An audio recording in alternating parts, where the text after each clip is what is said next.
Hey friends, Lee Brown here and welcome back to My Kitchen, My Rules. And I know you're admiring like the 1,000 different prints I have on today because my Dixie Crystals apron has these polka dots and ruffles. And I'm wearing my gingham house dress today because we've been cleaning the house. And I don't know if that's a Yankee thing as well as a Southern thing because, you know, we clean the house in a house dress in my part of the country. So y'all won't have to tell me if that's what your people call it too. But in my efforts to take care of you, my people, y'all made the request that Lee, these suppers are fine, I need more sweets. Okay, apparently y'all need more sweets in your life. And so we're gonna make key lime pie today, and it's a really good one, and it's probably because it has lots of cookies in it. So this is your crust. We're not making a usual graham cracker crust. You got to have Voortman Bakery coconut cookies. Now, if you want to use a different brand, good luck, because I think Voortman's is the only ones that make these coconut cookies, so they're made with real coconut. And look at y'all, no high fructose corn syrup, so it passes my sniff test for, you know, the good kind of sugar. And let's see where they're made. These are from Canada, so, oh, Canada, thank you for good cookies. You need a whole entire package of cookies. See, now you're already thinking, oh, heck yeah, Lee, this is my kind of recipe. So we're gonna take the whole pack of them and put them in the food processor because we got to finely ground them down. Now you can do this with your Ziploc bag and your meat tenderizer. Y'all have seen how I tend to crush things, but to get this fine enough for a crust, you're gonna have to food processor it. Oh, and let me cut my oven on. We're back in y'all's happy place now. 350 degrees, bake on. See, and I remember to cut it on today, so I'm very advanced because now my house is clean. And I don't know how it works, y'all, but why is it that right after you sweep and mop, you feel like you have to sweep again? I like to walk around my house barefooted, and I hate walking on little crumbs, but you know, such is life, first world problems.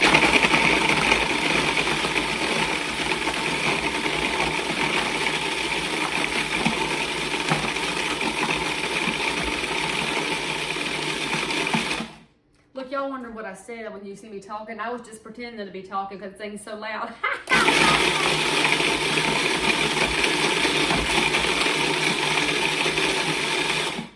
You can tell these things are made with real coconut because it hops up and down when it hits one of the solid cookies. I think I got there's one holdout in there. Hang on a minute, we ain't done yet.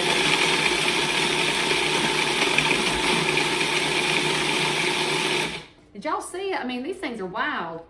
Wild, I tell you. Okay, golly, that is some pretty stuff, and it smells so good. All right, now what you need, there goes my jump into the sink. That's why I have crumbs on the floor, because I'm food processing cookies. I know, right? So let me get us a bowl here. Because what you're going to do is take all of this, and you should have a pie plate, by the way, a deep dish pie plate. And I've heard you can use a springform pan for this. I do not have a springform pan, so we use a deep dish pie plate around here for this. And we're going to dump all of that beauty in here. But we're not going to cook the blade from the food processor. I don't believe that would be very good for your digestive tract. So let's check it and make sure we don't have any sneaky giant pieces of cookie in here. And by the way, if you see a giant piece of cookie, do exactly what I just did. Eat it. They're good cookies. All right, so anyway, cut my sink on here. In addition to your entire package of coconut cookies, you need 1/4 cup of coconut oil. Now, this is Trader Joe's coconut oil because that's where I was when I needed it. So anyway, some of y'all that are my cooking novices, I love you extra. You advanced people, just, you know, close your eyes. You already knew this. When you're buying coconut oil and you see that it's this congealed mess of white, you don't know what to do with it, stick it in your microwave about 20 seconds at a time. It'll melt. Coconut oil is like the easiest thing in the world to use. But if you didn't know that, now you do. See, there you go, friends. These are learning experiences as much as anything. And then we need 2 tablespoons of Dixie Crystals sugar. And some of y'all said, Lee Brown, I don't know what the packaging looks like. How will I know Dixie Crystals if I find it? All right, look, y'all, that's what the packaging looks like. It says, Dixie Crystal sugar since 1917, azúcar de caña pura.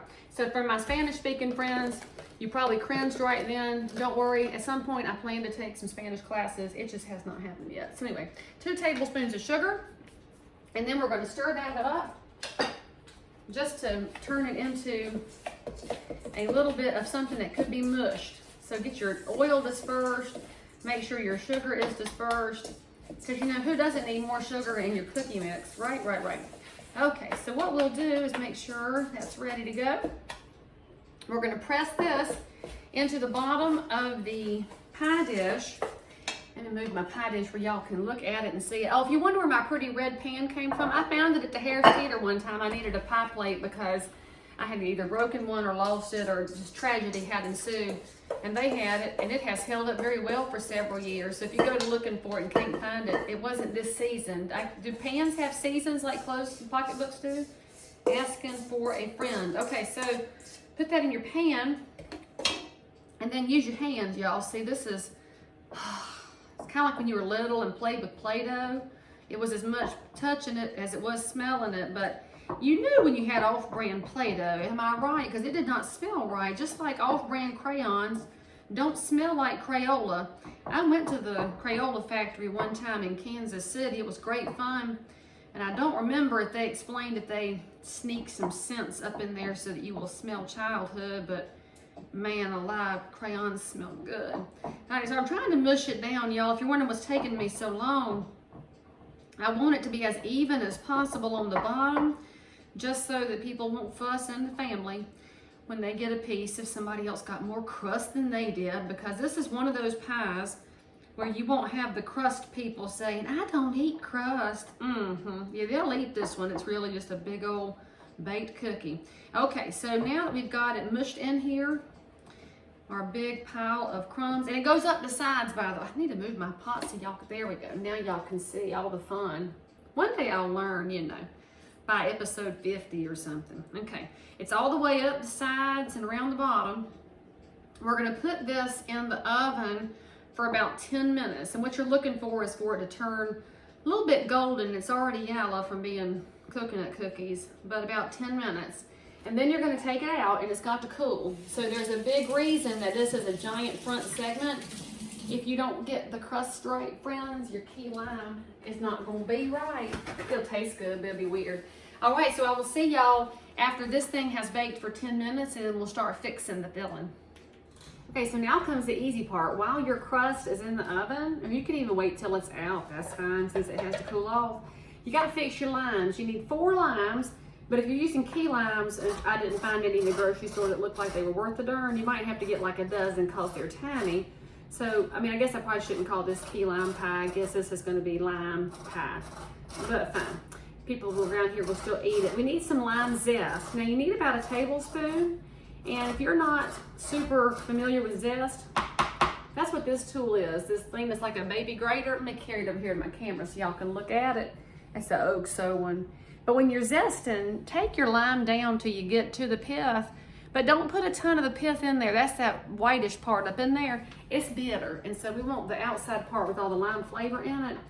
And then, if you're smart, probably while you're drinking this, I mean eating it, you're drinking about, I'm not drinking today, I promise, not yet, is that song, you put the lime into coconut and drink it all up. So you can make you a pina colada with your extras here. But that zest gives you a ton of flavor.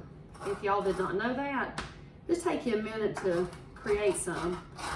And if you do too much, which I don't really know what too much would taste like, I have a big love of citrus myself, because you know vitamin C, this is going to make you healthy. We're not going to think about all the sugar that's in it, which actually the sugar makes you happy.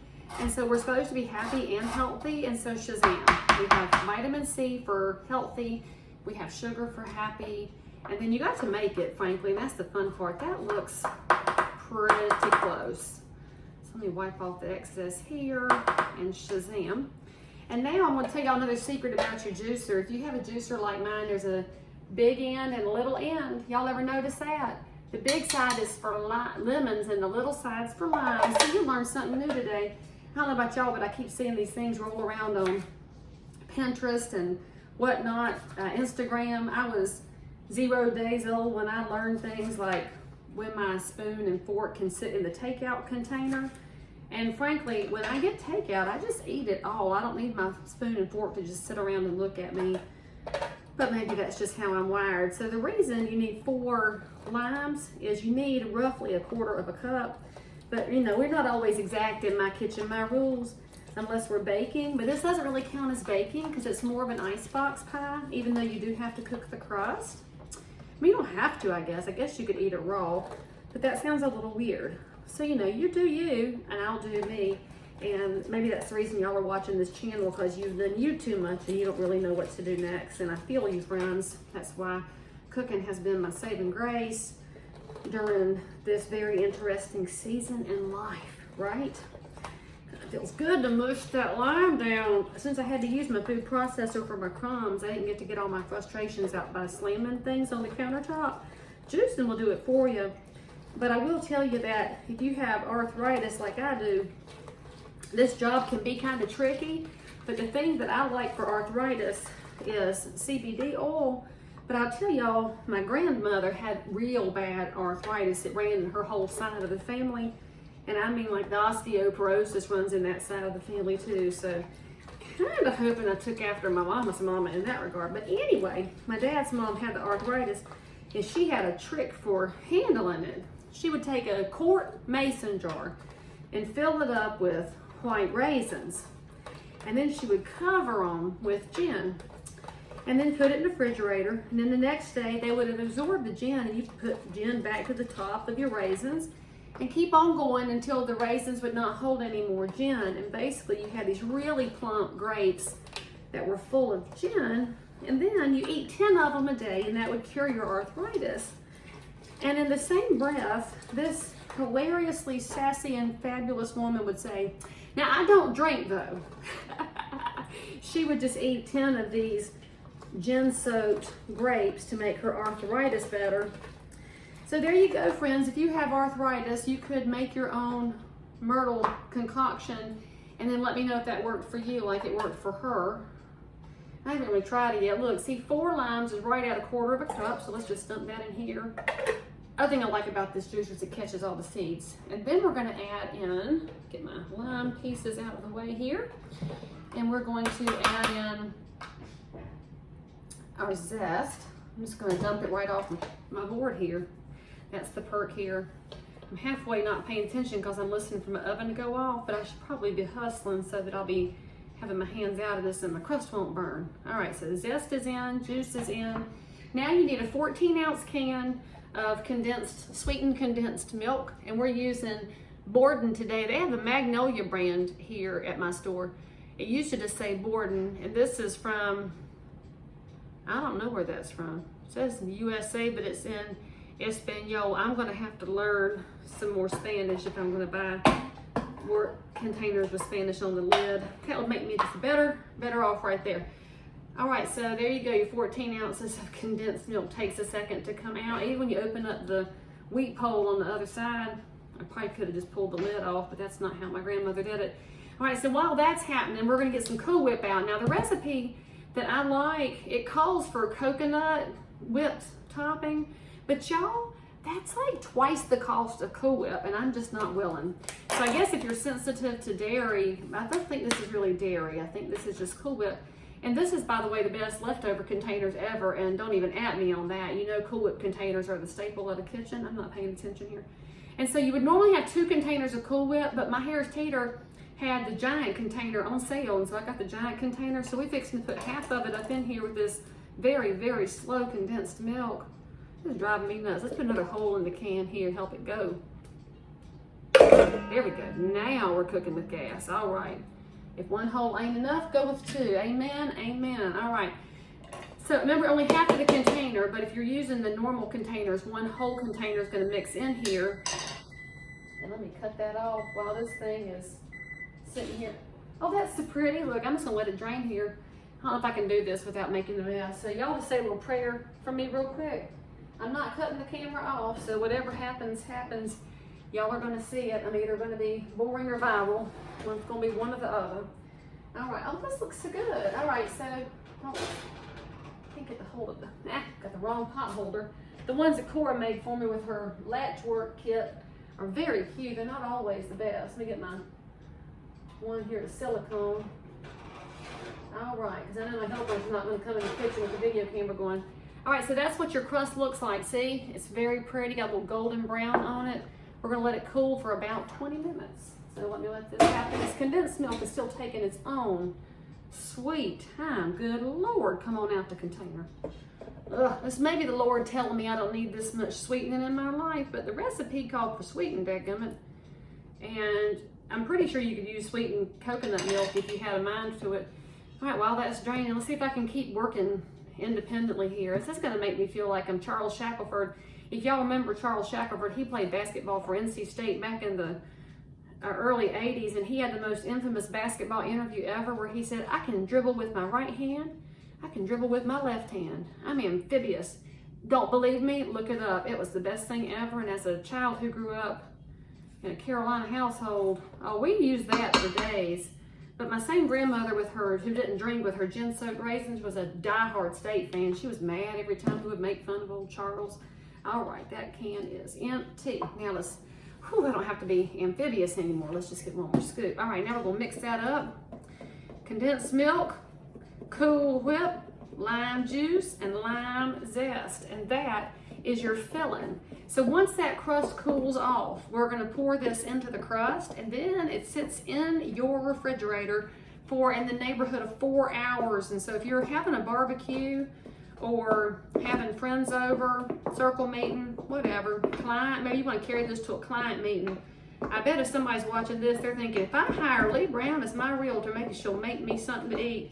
I did make a pan of macaroni for one of my clients, and so I'm just saying you should choose carefully when you hire an agent. I'm just playing. Some people might try to cook for you and maybe shouldn't. So we're gonna pour this in the crust. We're gonna cool it for 4 hours, and then I'm actually gonna get a little bit of extra zest to sprinkle on the top just for presentation purposes.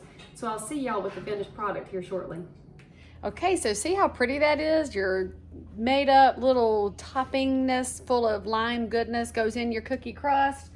And I think I told y'all before, the refrigerator, we're gonna put it in the freezer.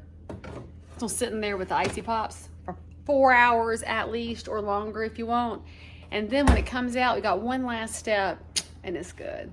Okay, so after about 5 hours in the freezer, this is what you have. You have something that's so good you want to go ahead and eat it, but we got to put the last layer on the top to get the rest of your Cool Whip. And the recipe calls for a whole container of Cool Whip as your top layer. I'm not going to do a whole layer because, frankly, I don't really want my Cool Whip to destroy the flavor of the filling here. So we're just going to put a nice, smooth little layer on the top. And then, just so your friends will think you're fancy, we're gonna put a little bit of garnishment on there. Not like your wages when you don't pay child support, but the good garnishment, the kind that everybody wants, which is a freshly sliced lime.